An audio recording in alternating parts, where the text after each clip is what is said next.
wabarakatuh. Kenalkan kami dari kelompok 3 akan mempresentasikan hasil diskusi kami tentang struktur flow control algoritma. Yang beranggotakan saya sendiri Chelsea Febiano dengan NIM 250360005. Saya Vika dengan NIM 253700059.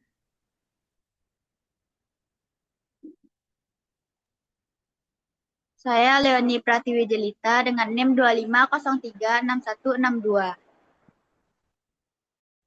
Saya Fawar Alfala dengan NIM 25036122.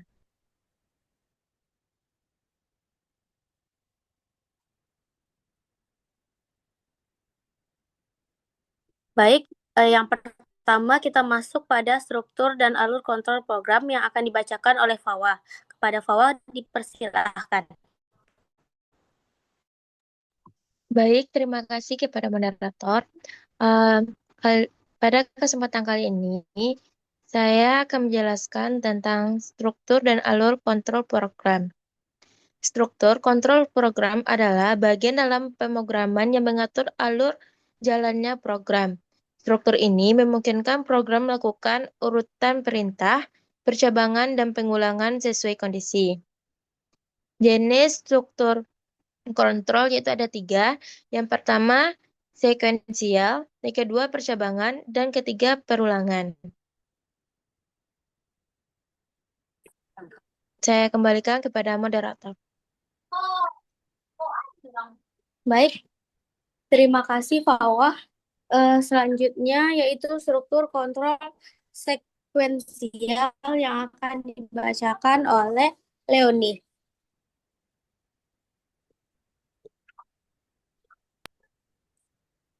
Baiklah, saya akan menjelaskan tentang struktur kontrol sekuensial.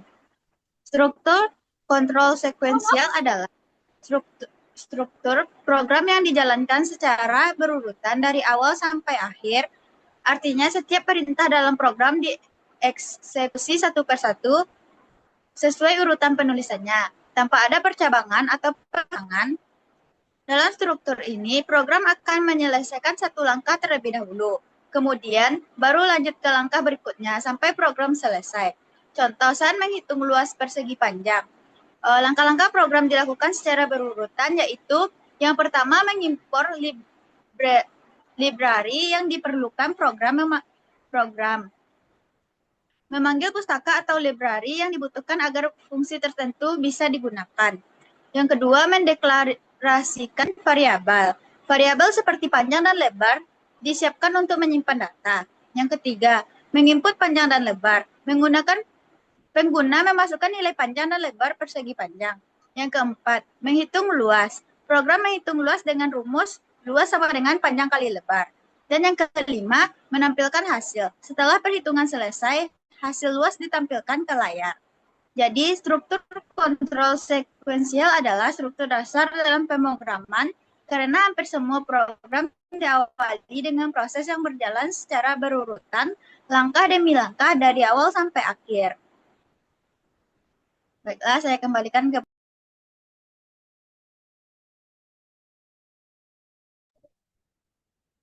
Baik, selanjutnya yaitu struktur kontrol percabangan yang akan saya bacakan sendiri. Yang pertama yaitu struktur kontrol percabangan digunakan ketika program harus memiliki satu tindakan berdasarkan kondisi tertentu. Kondisi tersebut menghasilkan nilai benar atau safe, yaitu menjelaskan perintah jika kondisi benar. Yang kedua ada if else, yaitu memilih antara dua kondisi. Yang ketiga yaitu if bertingkat, digunakan jika terdapat banyak kondisi. Yang keempat itu adalah switch, memilih merintah berdasarkan nilai sesuatu variabel.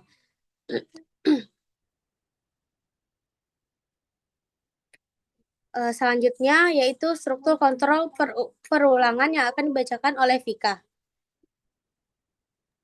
Baik, terima kasih kepada moderator. Di sini saya akan menjelaskan tentang struktur kontrol perulangan, di mana struktur kontrol perulangan ini digunakan untuk mengulangi suatu perintah atau serangkaian perintah secara terus-menerus sampai kondisi tertentu terpenuhi. Dengan menggunakan perulangan, program dapat menjadi lebih singkat karena perintah yang sama tidak perlu ditulis berulang.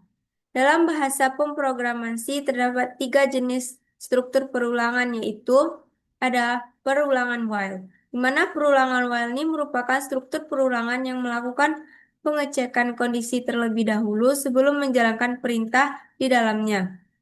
Yang kedua ada perulangan do while, di mana perulangan do while ini memiliki perbedaan dengan while. Pada struktur ini, perintah di dalam blok do akan dijalankan terlebih dahulu sebelum kondisi diperiksa. Dengan demikian, perulangan do while akan selalu dijalankan minimal 1 kali. Setelah itu, program akan memeriksa kondisi apakah perulangan harus dilanjutkan atau diberhentikan.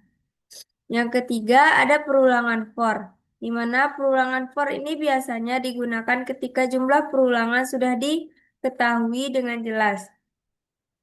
Di mana struktur ini memiliki 3 bagian, yaitu insiliasi nilai awal, yang kedua ada kondisi perulangan, yang ketiga ada perubahan nilai variabel. Di mana perulangan do ini sering digunakan untuk menampilkan deret angka atau mengecek suatu perintah dalam jumlah tertentu. Selanjutnya, saya akan menjelaskan perintah break dan continue.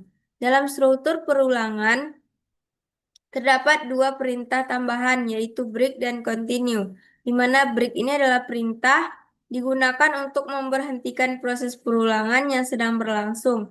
Yang kedua ada continue, di mana continue ini digunakan untuk melewati suatu proses perulangan dan langsung melanjutkan ke pengulangan berikutnya.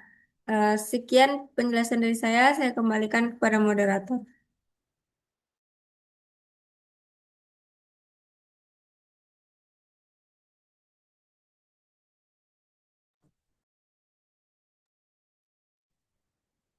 Baik, selanjutnya yaitu ada struktur perulangan kompleks yang akan dibacakan oleh Fawak. Pada Fawak, saya persilahkan.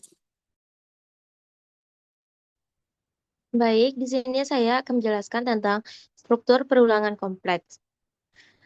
Struktur perulangan kompleks itu adalah perulangan yang memiliki perulangan lain di dalamnya atau nested loop. Perulangan ini biasanya digunakan untuk menampilkan pola atau pengolahan data yang bertingkat. Tetapi, perlu digunakan dengan hati-hati karena dapat memperlama proses program. Saya kembalikan kepada moderator. Baik, kesimpulan yang dapat kami ambil dari materi kali ini yaitu berdasarkan pembahasan tentang struktur flow control dalam algoritma dan pemrograman dapat disimpulkan dalam penyusunan algoritma dan pembuatan program komputer.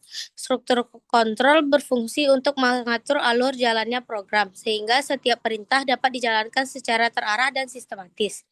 Dalam pemrograman, terdapat 3 bentuk utama struktur kontrol program, yaitu struktur sekuensial, struktur percabangan, dan struktur perulangan. Struktur sekuensial menjalankan perintah secara berurutan dari awal sampai akhir. Struktur percabangan digunakan untuk memilih tindakan berdasarkan kondisi tertentu.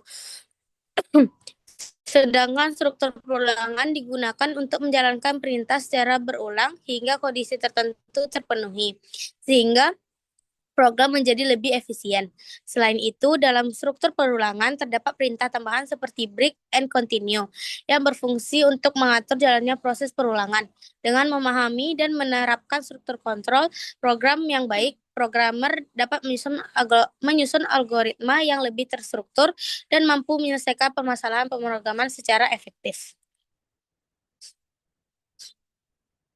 Baik, sekian presentasi dari kelompok kami. Apabila ada kesalahan atau kekurangan, mohon diberikan maaf. Saya moderator, saya tutup dengan Assalamualaikum warahmatullahi wabarakatuh.